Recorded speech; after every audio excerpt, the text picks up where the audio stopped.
combattant avec nous, c'est-à-dire pour nous permettre de vaincre les dépendances dans notre vie. Parce que tout le temps qu'on a vécu dans le monde, il y a des choses qu'on a acceptées, il y a des choses qu'on a laissées prendre place dans notre vie. Et aujourd'hui, lorsqu'on vient au Seigneur, le Seigneur nous entreprend et dit maintenant, je fais de toi une nouvelle personne. Alors, il y a des choses qui tombent rapidement, clic, de même. Mais il y en a d'autres où est-ce qu'il faut combattre. Je connais quelqu'un qui est venu au Seigneur et puis il était alcoolique. Il a demandé un soir au Seigneur, il dit, Seigneur, délivre-moi de l'alcoolisme, de l'alcool. Et il s'est aperçu 3 jours plus tard qu'il n'avait pas pris, par après, il s'est aperçu 3 jours plus tard qu'il n'avait pas pris une goutte. Il a dit, wow, le Seigneur m'a délivré. J'ai dit, Seigneur, délivre-moi de la cigarette, alors que je fumais à cette époque-là. Et je me suis avancé, j'ai fait prier pour moi. Ils m'ont dit, jette ton paquet. Je jetais mon paquet à terre, pile dessus, pilé dessus. Je suis reparti chez moi, tout encouragé. Le lendemain matin, je suis allé au travail. Et là, dans l'avant-midi, ça me travaillait. Il y avait quelqu'un au 2e étage. On était sur 2 étages. Je suis monté au 2e. Il s'appelait Daniel. Je dis, Daniel, tu me donnerais-tu une cigarette? Je suis capable. Là, on recommençait. Là, on arrivait à l'église. Il y avait une prédication. Le Seigneur disait ceux qui veulent être délivrés de la cigarette. Je m'avançais. Alors, jetais encore mon paquet. Je l'écrasais. Une chance, il coûtait juste 2 piastres à ce moment-là. Et ça recommençait. Ça commençait de même.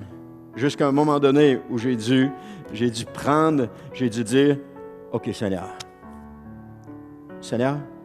je vais t'écouter, puis je t'écoute, Seigneur, puis je vais le faire.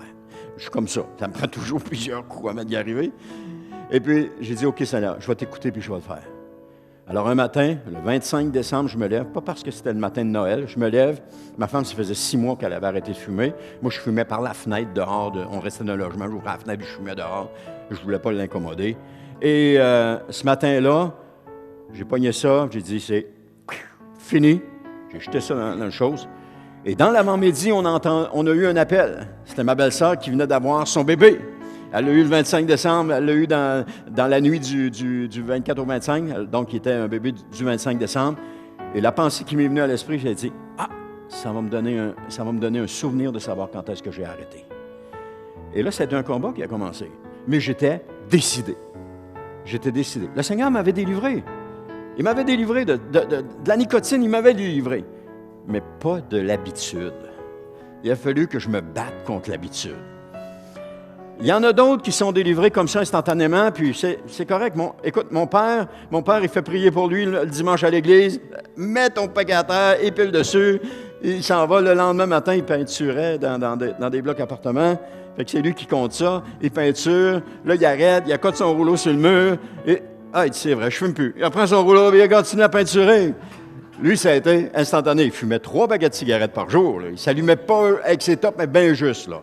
Il en fumait 3 par jour. Hey, gloire à Dieu. C'est jamais pareil pour personne. Mais à partir du moment où est-ce qu'on croit Dieu lorsqu'il nous parle, c'est là qu'on fait des exploits. Alors, combattant avec nous et combattant pour nous. Alors nous, on n'entrera pas dans la terre promise sans combattre. Oui, ça c'est... Seulement prenons courage parce que Dieu combattra avec nous, c'est ce qu'il nous a dit. Josué a dû se battre, le peuple a dû se battre, mais Dieu était avec eux. Donc,